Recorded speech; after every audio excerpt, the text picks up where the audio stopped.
तो पुण्यात्माओं, यह सच्चाई है। आज तक को बताने वाला दृढ़ता से सामने आ नहीं सका। ये सारे नकली हैं, ये केवल वही बातें करते हैं जो समाज में अच्छी लगे। वो डॉक्टर नहीं होता जो ब्लड प्रेशर के मरीज को, हाई ब्लड प्रेशर के मरीज को कहे घी खा ले छक्के, वैसे खा कोई दिक्कत नहीं, वो दुश्मन है उसका।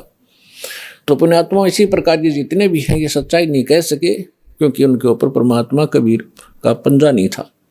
इस दास के ऊपर दया हुई है, संघर्ष बहुत करना पड़ रहा है, लेकिन परमात्मा का साथ जिसके साथ होता है वो हार नहीं होती उसकी, क्योंकि हमारा उद्देश्य कल्याण है।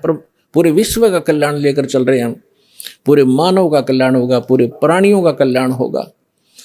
क्योंकि जैसे आज ये परमात्मा की वाणी है, इसमें इतनी शक्ति है जो स्वयं परमेश्वर ने आके बोली है। उसके बाद फिर गरीबदास जी के माध्यम से जो वाणी बुलवाई है, उन्होंने वही वाणी एचडी दे दी, और उस वाणी को फिर दास बोल रहा है। यानी अधिकारी के द्वारा जो वाणी बोली जाती है उसका असर होता है।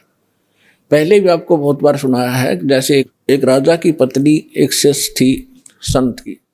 राजा इसका विरोधी था कि ये गुरु बनाने की आवश्यकता नहीं होती, राम राम घर बैठ के कर ले। तो राजा के इस भ्रम को निवारण के लिए संत ने एक थोड़ा सा एक फार्मूला अपनाया था। राजा गया उस संत के आश्रम में अपनी पत्नी के साथ कि महाराज क्या गुरु बनाना जरूरी होता है क्या? क्यों मूर्ख बनाते हो जनता को? भगवान घर बैठ कर बज सकते हैं, कोई भी कर ले राम राम, इतना राम नाम ले ले।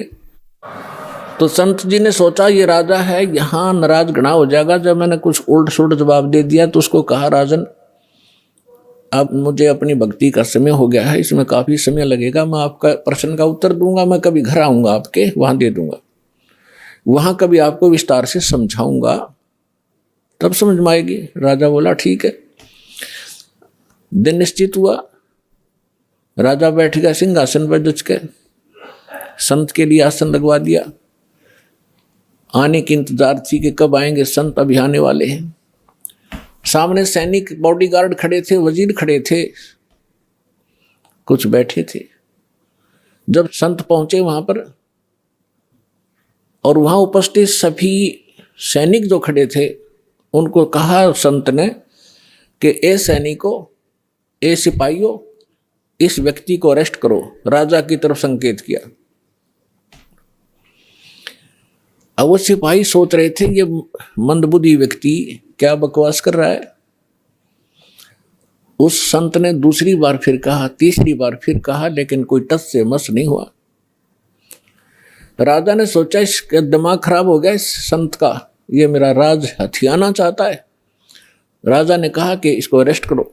सैनिकों को यही शब्द उसने बोले, यही वो संत बोल रहा था। राजा के कहते ही उस संत को 4-5 सिपाहियों ने आके जकड़ दिया।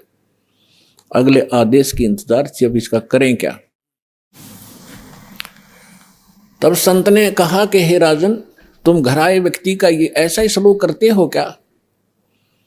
राजा ने कहा कि आप क्या कर रहे थे? कि मैं आपके प्रश्न का उत्तर दे रहा था कि आपका प्रश्न ये था क्या घर हम खुद भक्ति नहीं कर सकते? गुरु की क्या आवश्यकता है? राजा ने कहा ये खाक उत्तर दिया तेने, बकवास करने लग गया कि नहीं सुनो जानते, मुझे छुड़वाओ पहले। राजा ने कहा छोड़ दो, ने छोड़ दिए। कि जिस प्रकार जो शब्द मैंने बोला कि राजा इसको अरेस्ट करो, ये टस से मस नहीं हुए आपके सैनिक, और आपने वही शब्द एक बार कहा था, मुझे 4 ने पकड़ लिया आकर के। तो आपके वचन में शक्ति है, आपके बोलते ही ये क्रियावान हो गए, और वो शक्ति जो आप वाली है वो राजनीति वाली मेरे पास नहीं है। मेरे पास शक्ति है अध्यात्म की।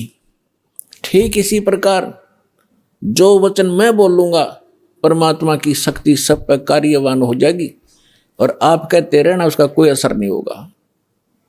इसी से आप समझ लेना।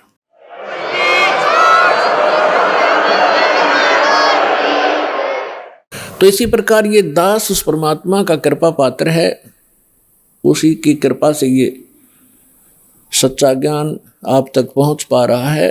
तो उस परमात्मा का आदेश और फिर इस दास के मुख से आगे चलेगा, ये सर्व प्राणियों का कल्याण करेगा।